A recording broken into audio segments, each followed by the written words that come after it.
Can everybody else mute yourselves? Yes, Natasha, please, you can start and yeah, Yes, thank ma'am. you. Thank you so much. So I would quickly like to thank the organizers of Day for giving me an opportunity to speak in this esteemed conference. So let me begin with my topic, which is on dietary management of celiac disease in type 1 diabetes.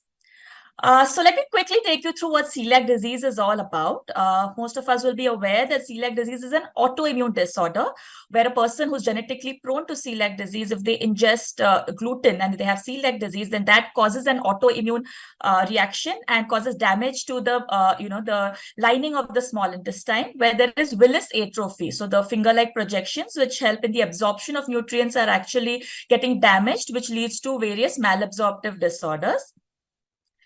Now, there's a link between celiac disease and type 1 diabetes. The main one being that both are autoimmune disorders and they both have a similar genetic predisposition, which is why the chances or the risk of developing celiac disease for a person having type 1 diabetes is quite high compared to the general population. Usually, it has been seen that those with type 1 diabetes, may not have severe symptoms. They may have mild, or many of them are even asymptomatic at diagnosis, which means that screening is very, very important. And, symptoms may not guide you to screening, but they should be screened ideally at diagnosis and within 2 and 5 years thereafter. The prevalence, as we see, in the general population is actually 1%, but those with T1D, that is type 1 diabetes, the prevalence is seen, between 1 to 16.4% when assessed with intestinal biopsy.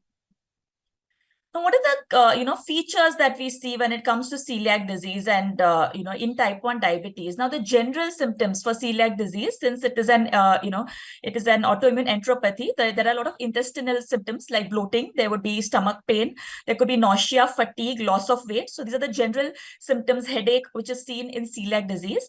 Now some clinical features which would be indicative of celiac in a child or an adult with type 1 diabetes would be one, the obvious intestinal symptoms that I just spoke about.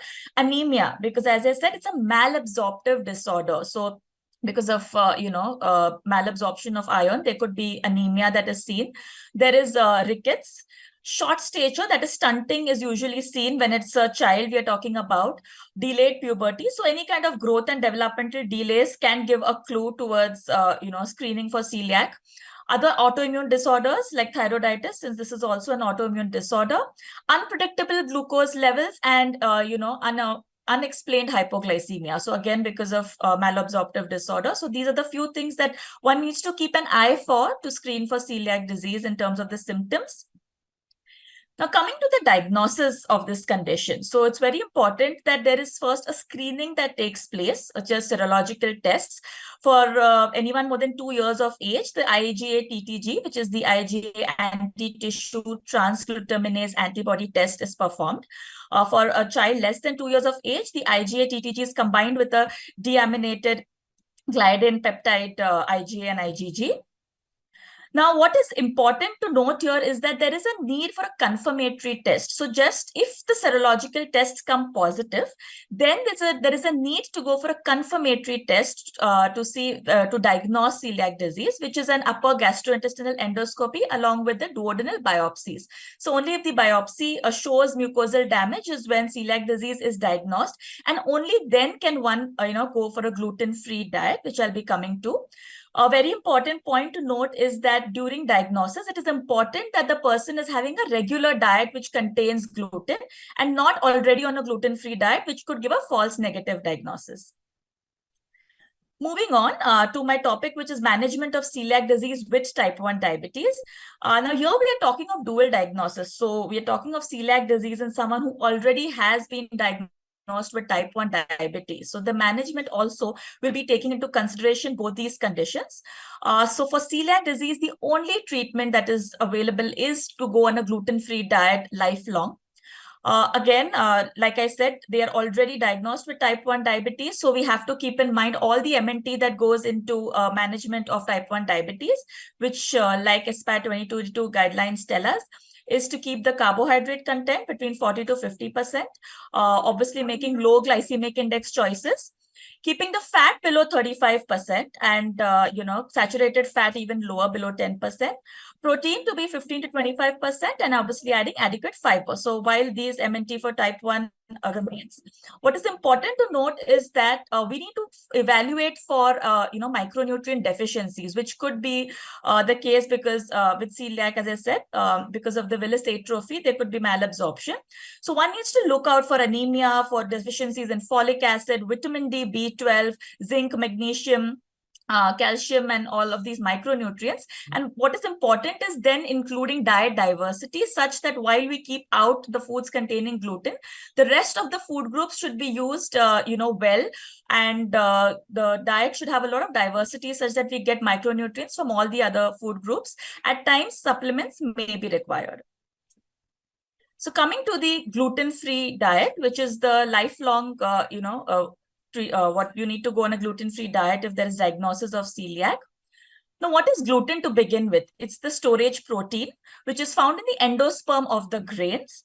The grains which contain gluten are wheat, barley, and rye. Gluten is basically, as I said, it's a protein. So it's a combination of two types of protein, which is gliadin and glutenin. So it is actually the gliadin component which triggers the autoimmune cascade when the person having celiac disease ingests gluten. So then what do we avoid? So, like we said, we need to go on a gluten-free diet. So the grains which actually contain gluten are wheat, rye, and barley. So what we need to avoid is all the foods which are made out of these three grains.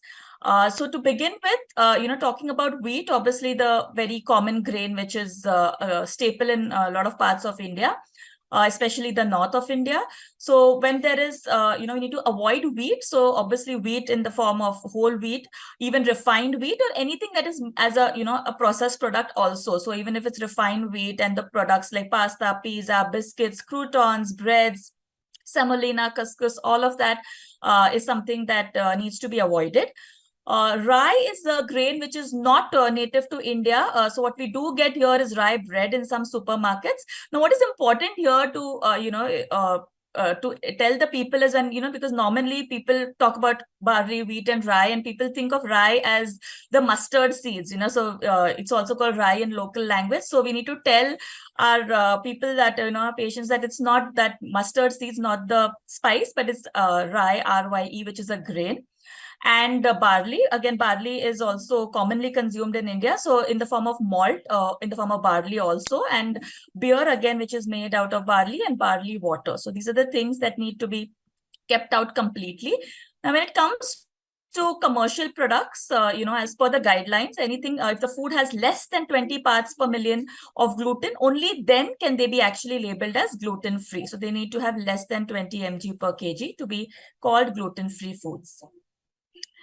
So I just wanted to, talk about a few foods which, people, again, there's a lot of misconceptions. So I thought I should clarify that. So khapli wheat, or the emmer wheat, which is again an ancient form of wheat which is available in India, is seen to be very beneficial in type 1 diabetes, which it definitely is. But when it comes to its gluten content, it's definitely not gluten-free. It's a type of wheat. So it is, in fact, it is better for type 1 because it has higher fiber and protein. So it's low GI compared to regular wheat. But since it is high in protein, don't forget gluten is a protein. So it actually, studies have shown that, khapli wheat may have more gluten than the regular wheat also. So it's definitely not gluten-free. So for someone with a diagnosis of, celiac along with type 1 diabetes, one cannot consume khapli wheat, or the emmer wheat as it is called. And the same thing with black wheat. So again, these are varieties which have been talked about recently when it comes to management of diabetes. And that's why I thought I should mention it. They are all basically varieties of wheat which contain gluten. So now let's come to the safe foods for celiac disease. So what we just spoke about were the grains which contain gluten, which need to be avoided. But then there is whole other foods, all the other food groups. So when it comes, to cereals, then there is rice. All the millets are gluten-free. Corn is gluten-free. And all the other food groups. So you have pulses, legumes, milk and milk products, vegetables, tubers, nuts, fats and oils, and these are all the food groups which are gluten-free. So when I spoke about diet diversity, it means including all of these food groups in the right quantities such that we still keep the GI of the meals low, because you're dealing with type 1 also. And that way we can bring about, a good balance of all the nutrients. The good thing is that in India, we are blessed with a lot of millets, and 2023 being the International Year of Millets, there's a lot of awareness about them as well. So all the millets are gluten-free. So right from bajra, jowar, ragi, which are commonly consumed, to foxtail millet, little millet, barnyard millet, even your pseudo cereals like buckwheat, amaranth, quinoa, they are all gluten-free. So a variety of foods can be, prepared from these, and they can very well be used in a gluten-free diet. A few other, facts which are important to note is that, again, oats is very controversial when it comes to gluten. So naturally, oats are actually gluten-free. However, most of the time what happens is that they're processed in a factory where, it also processes wheat. So it gets contaminated with gluten. So as such, as I said, naturally it is gluten-free, but it does get contaminated if it is processed in a factory which also makes some product with wheat, which is why if one has to go for oats, one can go for gluten-free oats in a gluten-free diet. However, another important point to note is that oats contain avenin, which is a protein which is similar in structure to gluten. So there have been cases of minority of people with celiac disease who also react to oats. So they need to be taken with caution, maybe small amount to check with, and if there's no reaction, then maybe gluten-free oats can be included. Another important thing to note, and a common mistake, what people don't realize is they might, most of the main ingredients are, it's easier to replace them with gluten-free foods. But hing, which is your asafoetida, which is a common spice used in Indian cooking, that contains wheat as a base. So it always has a base, which most of the time is wheat. Now, there are in the market also hing, which is available, which is gluten-free, which has rice as a base. So it's very important to educate the patients that they need to take, if they are, having a celiac, then they need to use the spice hing, which is gluten-free or has rice as a base. Similarly, for soy sauce. So soy sauce also has wheat as a base, and so it is not gluten-free. So one needs to check the label before buying any of these products. Also, I would like to, also talk about a few foods which are contaminated with gluten, which are originally or by nature, they are gluten-free. So like we can say paneer. Paneer is a dairy product. And as we just spoke about it, milk and milk products are actually gluten-free. But paneer in a commercial setup, a lot of times for the texture, they use refined flour or maida into it. So we have personally seen in our experience also that if you put a CGM and, if somebody has with diabetes has had paneer from out, a lot of times we do see a spike in the sugars, which is kind of a testimony to say that it has, maida at times added to it. So the ideal or the safe thing to do would be to have homemade paneer. Same thing with dosa batter. So the regular, basic South Indian traditional meals of dosa and idli are traditionally gluten-free because they are urad dal and rice. However, again, in a commercial setup, due to cost constraints, etc., refined flour is added many a times. So again, a homemade dosa batter or an idli batter is preferable. And again, soya chop. So that's one food that, we've seen that people think, because obviously it's soya chop. So, most of the times, people think it's made out of only soya, but it's not. It's a combination of soya and maida again, which is refined flour. So soya chop as a preparation is not gluten-free, but yes, soya granules or chunks are gluten-free. So they can be used in the form of soya, but not the chop as a preparation. Quickly, I'll move on. So I also wanted to include a few lesser known products which do contain gluten. Now, I specifically want to talk about Play-Doh or clay over here because we are talking of type 1 diabetes and celiac. And as we know that, children, again, with type 1 diabetes, if most of the children play with, clay or Play-Doh. And in this case, since that is made out of, wheat base, it's very important that if they do play, they need to wash their hands thoroughly after playing. And many a times it's, small children may even put it in their mouth, or they may even, have it stuck to their nails and it eventually goes inside. So we need to be very careful when it comes to dough, and that's just something that doesn't come into the mind of your patient. So you need to specifically tell them, if it's a small child, that they need not, they can make the dough out of gluten-free, component, but or if they use one from outside, they need to wash their hands thoroughly after play. Cosmetics and lotion, and even your body care products, so soaps, even shampoos, personal care products, sunscreen lotions, they also contain gluten. Some companies may, in some form, like, as an additive, they do contain gluten at times.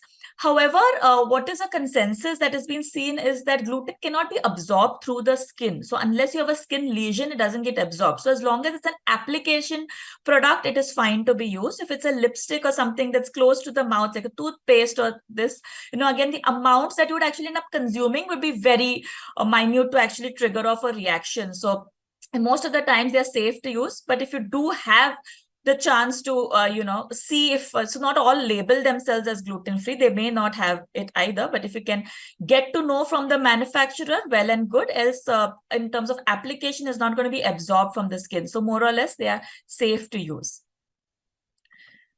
Now, while we know of foods which contain gluten, which need to be avoided, and those which, do not contain. So this is a common fact which most of us know. But as, healthcare professionals, as educators, what is important is to educate the people on these minor things where usually the problem arises, So contamination, where there's a cross-contamination. So the food per se may not be containing gluten, but there's a lot of cross-contamination that happens where gluten is, the product gets contaminated with gluten because it has been kept next to food which contains gluten, or some of the other ways. So let's find out ways in which we can prevent this kind of cross-contamination. So first of all, ideally, I would say, the most ideal situation would be to have a separate kitchen for gluten-free cooking, which, is not practically possible, and, it's not even cost effective. So while we share the same kitchen, the kitchen platform needs to be wiped properly with soap and water before they start cooking the food. And it's very important to note that you first do the gluten-free cooking and then follow it up with other foods which may contain gluten. So that minimizes the chances of cross-contamination. Very, very importantly, if in a household, obviously, we always educate the entire family needs to be counseled when it comes to gluten-free foods, gluten-free cooking. And there are so many varieties that can be made, and they're all healthy foods, so it can be eaten by everybody. So one, we don't want isolation of the child, so that only different foods should be made for the child or the person having type 1 diabetes. However, taking into consideration a typical Indian, maybe a joint family, it's not possible that maybe everybody follows a gluten-free diet. And so it's important to have separate utensils and equipments when it comes to, a gluten-free diet. So you keep them separate. Scrubs used should be separate as well. And is that a time? Do I have, 5 Yes. minutes more? No, Natasha. Can you wrap up, please? Okay, I'll do that. So, so we have separate racks also to be kept in a gluten-free diet. Again, no double dipping. Try to have gluten-free, this at home, the chakki at home, or the flour grinder at home, so that there's no contamination at all. I'll quickly just want to summarize one study, which spoke about gluten-free diet, and then I'll conclude my talk. Because it's a review paper which basically spoke about the effect of gluten-free diet in type 1 diabetes and celiac disease on glycemic control, the complications, and the quality of life. So the glycemic control and the, what they saw was inconsistent. So most of the time, either the HbA1c remained the same or it got better. It had a protective role when it came to vascular complications. And when it comes to quality of life, it's not that the children are very affected, it's the parents who are more concerned. So to conclude, they saw that when a person with type 1 diabetes is following a gluten-free diet with celiac disease, they have regular growth, no negative effect on HbA1c, the lipid profile improves, and there's no negative impact on quality of life. And so it is, it's important to screen them, definitely, because we do not want any damage to the small intestine. They need to be, the gluten-free diet needs to be started only on, diagnosis post-intestinal biopsy. They need to, it helps actually in regular growth and minimizes the complications with diabetes and celiac disease. And frequent follow-ups and motivation is very, very important for adherence. And most importantly, it's a different but not a difficult way of life. There are a lot of options, like we spoke about, so many other foods which are gluten-free. And so a lot can be actually, in the form of recipes, etc., can be educated to them. Thank you so much.